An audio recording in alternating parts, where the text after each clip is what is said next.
Welcome to IAS Academy. Prior to the 2022 preliminary exam, we will cover 15 previous year MCQs daily in a video. That is a total of 2500 plus MCQs before the exam.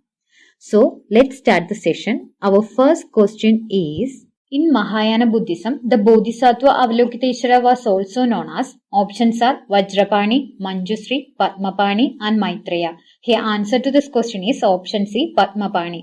In Buddhism, Avalokiteshvara is a Bodhisattva who embodies the compassion of all Buddhas. He is one of the more widely revered Bodhisattva in mainstream Mahayana Buddhism. He has 108 avatars, one notable avatar being Padmapani, the one who holds the lotus. In Thailand and Cambodia, he is called as Lokeshwara, that is Lord of the World. This Bodhisattva is variably depicted and portrayed in different cultures as either male or female. Female Bodhisattvas don't exist in Indian Buddhist literature, but exist in Tibetan Buddhist literature. So here answer to this question is option C, Padmapani. Question number 2, Fawsil in the Sultanate period means. Options are extra payment made to the nobles, revenue assigned in lieu of salary, excess amount paid to the exchequer by the Iqtadars, illegal exactions extracted from the peasants. Here answer to this question is option C, excess amount paid to the exchequer by the Iqtadars. In order to consolidate, the rulers made revenue assignments in lieu of cash to their nobles, that is Iqta. The assignees collected revenue from these areas, defrayed their own expenses, paid the troops maintained by them and sent the surplus amount to the center. Here the surplus amount sent to the center is called Fawsil. So Fawsil was the excess amount paid to the exchequer by Iqtadars in the Sultan period. Otherwise, the Fawsil was called balance between the income and expenditure of Iqta holders. So here answer to this question is option C. Question number 3. Which one of the following is an important historical novel written during the latter half of 19th century? Options are Ras Gofta, Durgesh Nandini, Maratha and Nibandhamala. Here answer to this question is option B, Durgesh Nandini. Durgesh Nandini is a Bengali historical romance novel written by Indian writer Bankim Chandra Chatterjee in 1865. Ras Gofar or the Truth Teller was an Anglo-Gujarati paper operating in Bombay that was started by Dadabhai Naoroji.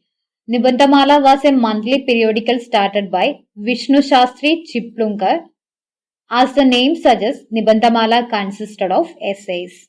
So here answer to this question is option B, Durgesh Nandini.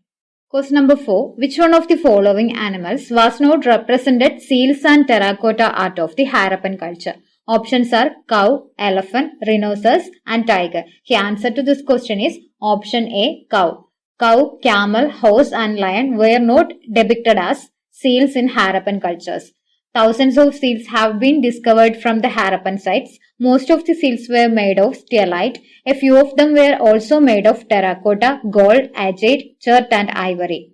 Standard Harappan seals was square in shape with 2x2 dimension. All the seals have pictures of animals with something written in pictographic script. Animals represented are tigers, elephants, bulls, bison, goats and so on. Most of the seals have been written on both sides. Writings are in the Kharosthi style, that is right to left. Some seals have mathematical images. The most famous seal is the Pashupati seal of Harappan civilization from Mohenjo-daro. It's a seal with a cross-legged figure in the center with an elephant and tiger to the right of the figure and rhino and buffalo to its left. So here answer to this question is option A, cow.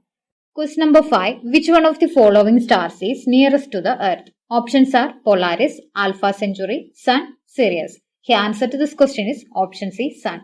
Sun is the star nearest to the earth. It's about 150 million kilometers away from earth. That is 1 astronomical unit. Proxima Centauri is the second nearest star of the earth. Polaris is commonly called the North Star or Pole Star. Alpha Centauri is gravitationally bound system of the closest stars. Sirius is the brightest star in the night sky. So here answer to this question is option C, Sun. Question number 6. The minimum land area recommended for forest cover to maintain proper ecological balance in India is. Options are 25%, 33%, 43% and 53%. Here answer to this question is option B, 33%. For proper ecological balance, 33% of the forest land is recommended. But in India, we have only about 20% of forest coverage. According to India State of Forest Report 2019, tree and forest cover together made up 24% of India's area. Ministry of Environment, Forest and Climate Change released a draft national forest policy in 2018, maintained two-thirds of the area under forest and tree cover, and target of 33% of India's geographical area under forest and tree cover in the hills and mountain regions were the objectives of this draft. So here answer to this question is option B, 33%. Question number 7. What is Greenhouse Gas Protocol? Option A, it's an international accounting tool for government and business leaders to understand, quantify and manage greenhouse gas emissions. That is correct. So here answer to this question is option A. The Greenhouse Gas Protocol is the most widely used international accounting tool for government and business leaders to understand, quantify and manage greenhouse gas emissions. The GHG Protocol, a decade-plus partnership between the World Resources Institute and the World Business Council for Sustainable Development, is working with business firms, governments, and environmental groups around the world to build a new generation of credible and effective programs for tackling climate change. So here answer to this question is option A. Question number 8. The Supreme Court of India tenders advice to the President on matter of law or fact. Option A, on its own initiative. Option B, only if he seeks such advice. Option C, only if the matter relates to the fundamental rights of citizens. Option D, only if the issue poses a threat to the unity and integrity of the country. The answer to this question is option B, only if he seeks such advice. Article 143 of the Constitution authorizes the President to seek the opinion of the Supreme Court in two categories of matters. First is on any question of law or fact of public importance which has arisen or which is likely to arise. Second is on any dispute arising out of any pre-constitution treaty, agreement, engagement or other similar instruments. In the first case, the Supreme Court may tender or may refuse to tender its opinion to the President. But in the second case, the Supreme Court must tender its opinion to the President. In both cases, the opinion expressed by the Supreme Court is only advisory and not judicial pronouncement. Hence, it is not binding on the President. He may follow or may not follow the opinion. Therefore, Article 143 provides for the advisory jurisdiction of the Supreme Court. So, here answer to this question is option B, only if he seeks such advice. Question number 9. Resurgent India bonds were released in US dollar, pound sterling and which of the following? Options are Japanese yen, Deutsche Mark, Euro and French franc. The answer to this question is option B, Deutsche Mark. Resurgent India bonds were foreign currency denominated bonds issued by State Bank of India to NRIs and overseas corporate bodies and banks acting in fiduciary capacity on behalf of NRIs or OCBs. US dollar, pound sterling and Deutsche Mark were the currencies. Question number 10. From the balance sheet of a company, it is possible to, options are, judge the extent of profitability of this company, assess the profitability and size of the company, determine the size and composition of the assets and liabilities of the company, determine the market share, debts and assets of the company. Here answer to this question is option C. Determine the size and composition of the assets and liability of the company. Balance sheet is a statement that shows financial position of the business. It records the assets and liabilities of the business at the end of the accounting period after the preparation of trading and profit and loss of accounts. That is, it records the assets and liabilities and shareholder equity at a specific point in time. In short, a balance sheet is the snapshot of a company's financial condition. So here best answer is option C. Question number 11. Which one of the following is paramagnetic in nature? Options are iron, hydrogen, oxygen and nitrogen. Here answer to this question is option C, oxygen. Oxygen is paramagnetic. Paramagnetic materials are weakly attracted by an externally applied magnetic field and form internal induced magnetic field. So here oxygen is paramagnetic. Here iron is ferromagnetic. Certain materials form permanent magnets or are attracted to magnets. That is called ferromagnetism. Hydrogen and nitrogen are diamagnetic. Diamagnetic materials are repelled by a magnetic field.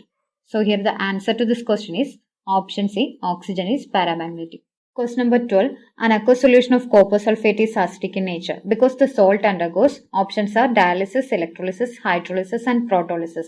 The answer to this question is option C, hydrolysis. Aqueous solution of copper sulfate is acidic in nature because copper sulfate on dissolving with water generates sulfuric acid, a strong acid which results into increase in acidity of solution. The release of H plus ions by hydrolysis makes the solution distinctly acidic in nature. So here answer to this question is option C, hydrolysis. Question number 13. Neem tree has acquired industrial importance as a source of option A, biopesticide and anti-fertility compound. Option B, anti-fertility compound, biofertilizer and anti-cancer drug. Option C, biofertilizer, biopesticide and anti-fertility compound. Option D, anti-cancer drug, biopesticide and biofertilizer. Here answer to this question is option C, biofertilizer, biopesticide and anti-fertility compound. The compounds present in neems can be used as biopesticide. They have the ability to kill or prevent pest. Neem can also be used as a biofertilizer. Over the years, neem oil has been proved to have an anti-fertility effect. The neem bark, leaves, oil and seeds have anti-fertility properties. Neem acquired industrial importance as a source of biofertilizer, as in neem-coated urea, biopesticide, as in neem guard, and anti-fertility compound as it prevent insect pest multiplication. So here answer to this question is option C, biofertilizer, biopesticide and anti-fertility compound. Question number 14. What is the difference between Bluetooth and Wi-Fi devices? Option A, Bluetooth uses 2.4 GHz radio frequency band, whereas Wi-Fi can use 2.4 to 5 GHz frequency band. That is correct. So here answer to this question is option A. Wi-Fi requires high bandwidth, Bluetooth demands low bandwidth. Wi-Fi consumes high power, Bluetooth consumes low power. The most distinction between Bluetooth and Wi-Fi is that Bluetooth is actually accustomed to connect short-range devices for sharing information, whereas Wi-Fi is used for providing high-speed web access or internet. Here, the best answer is option A. Question number 15. In order to win Grand Slam in tennis, a player must win which one of the following groups of tournaments? Option A, Australian Open, Wimbledon, French Open, US Open. Option B, Wimbledon, French Open, US Open. Option C, Wimbledon, French Open, Pegasus Czech Open, US Open. Option D, Davis Cup, Wimbledon, French Open. Here answer to this question is option A. There are 4 Grand Slam tournaments in tennis. That is Australian Open, US Open, Wimbledon and French Open. Calendar year Grand Slam in tennis is the achievement of winning all 4 major championships in one discipline in the same calendar year. So here answer to this question is option A. So that's all for today. Thank you for watching. We will continue with the next set tomorrow.